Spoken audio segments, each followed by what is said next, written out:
it's something you can't replicate in any other way, but all of a sudden you get like hit with something as it goes woof, and there's nothing quite like it, you know. Let's give the people what they want.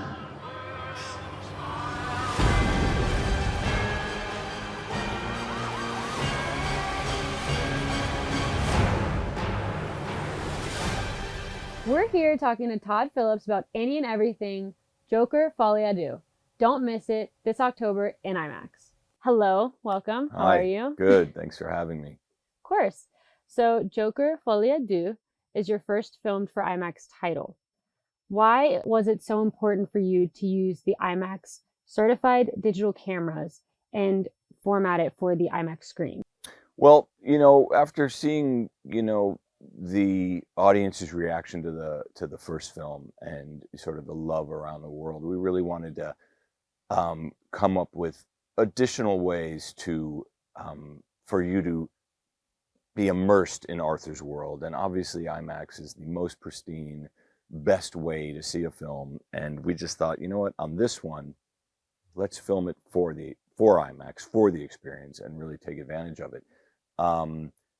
This movie lends itself to it in a less obvious way than you might think. I feel like some of these fantasy sequences in this film are really come alive. The emotion really comes alive through the use of these IMAX, for filming for IMAX. Watching those dream sequences, I felt like each frame could be its own just like beautiful poster. So it's just shot in such a magnificent way and just so beautiful. Thank you.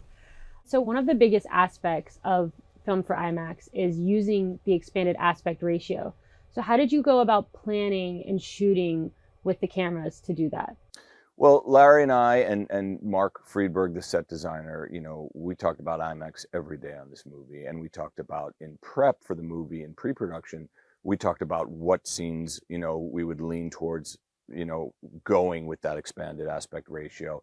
And it's funny, then you start shooting the movie and all of a sudden you find yourself doing it more and more often than you thought you would. At one point it was just going to be sort of for Arthur's fantasy sequences, and then we started really kind of it coming alive with other things. We kind of made our own rules for when we take advantage of that expanded aspect ratio, because as much as I think audiences don't even notice it, like you can be in the movie and it does this and it goes back and they don't, but they feel it, and it's something you can't replicate in any other way, but all of a sudden you get like hit with something as it goes woof, and there's nothing quite like it, It really leans into the whole immersiveness of the experience. And I mean, as we all struggle to figure out ways to differentiate what we do from television, and as we all struggle to get people back into the habit of going to the movie theater,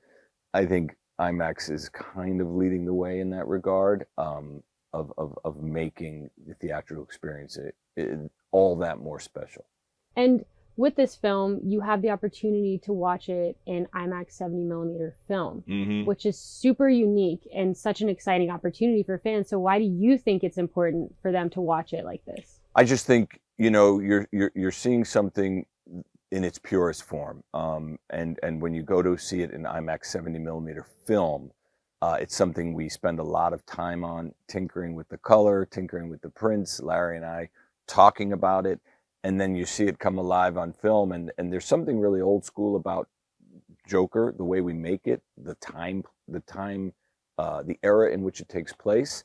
And that 70mm film really kind of harkens to all that, Absolutely. And so Folie à Deux literally translates to delusion or mental illness shared by two people in close proximity. Right. Where did this idea come from, and how did you incorporate this into the story? Well, it can be interpreted in a few ways. Folie à Deux, obviously, there's the Joaquin and Lady Gaga, and this idea of this shared fantasy of being together, of him getting out of this situation, of him not being locked up for the rest of his life or what have you. But it also, for us, conveniently could be interpreted between Arthur and his alter ego, Joker, that Folie à Deux. So it really works in, the title kind of works in many ways for us. But the whole thing came about, if you're asking about where the whole thing came about, was just really from a very early conversation Joaquin and I had on the first film, and this idea that Arthur has music inside of him. And if you remember in the first movie, that kind of came alive through dance. He danced in the bathroom, he danced down those stairs in the Bronx. And we just thought, well, what if he finally finds the one thing that he's actually looking for in life, which is love, which is actually being seen by somebody. What if he finds that maybe that music that he has inside him actually comes out as music? And that's kind of where it all came from. So going off of that, you create these very distinct two different styles with the real world and the dream sequences. So from a filmmaker's point of view, how did you go about that? I mean, that just kind of is the most fun part of making this movie in some ways, is that ability that, you know, you have this fantasy world, and oftentimes they would meet. And, you know, so it's not as simple as, oh, Arthur, whenever he's in a fantasy, he sings. Well, it's not really true, because he's also singing for real in the movie, in the real places in the film, as is she. So it kind of goes all over the place, you know, by design. But you know, as far as how did we do it, it's just, that's the fun part of making a film. That's me and Mark Friedberg, again, the production designer, and Larry and Ariane, the costume designer, just figuring out how we can push the elements, staying still in something that Arthur would see and imagine, but push those elements in an interesting way. Those sequences are so stunning, and thank you. I wanted to live in those moments with them because they were so bright and beautiful. They are bright and beautiful, and they're only enhanced, quite frankly, by the IMAX screens, and really where it comes alive. And that's the thing. And I always say to Rich, you know, it's like, you want more of these theaters out in the world, because I really do think they're the leader and the difference maker in the future of going to the movies. And they can't expand fast enough, I think, for filmmakers. Absolutely. And so, how has Arthur Fleck evolved since the first film into this one? And how did you work with Joaquin to kind of bring this evolution to this film?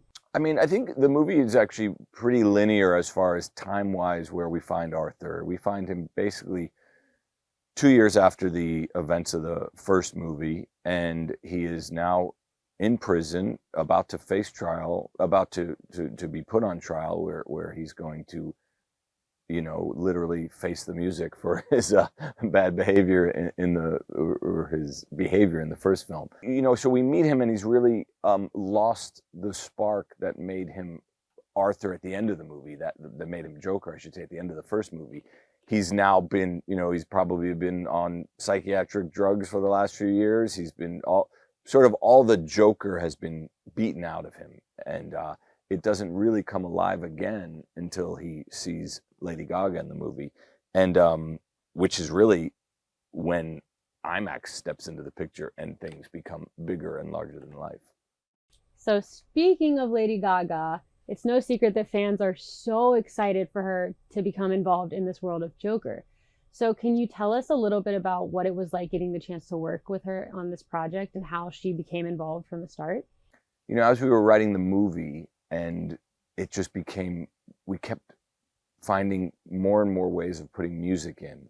What happens if when Arthur, you know, comes alive, we might hear music, and it suddenly, the more and more it became a movie with music as the essential element, I really wanted to find an actor who brought music with them. So it didn't seem that random, and it didn't seem that out of the blue. And I just think Lady Gaga, as far as, obviously she's a great actor, but clearly you see her on the poster and it makes sense that she brought music with her. The question with her was, can she bring the vulnerability? Is she too big of a superstar, I'm talking about in the real world, to be vulnerable? And the amazing thing was she was able to really access that rather easily. Both of their performances were incredible. Thank you. She really does bring something so unique yeah. to the film, and it just really creates an amazing story. Thank you.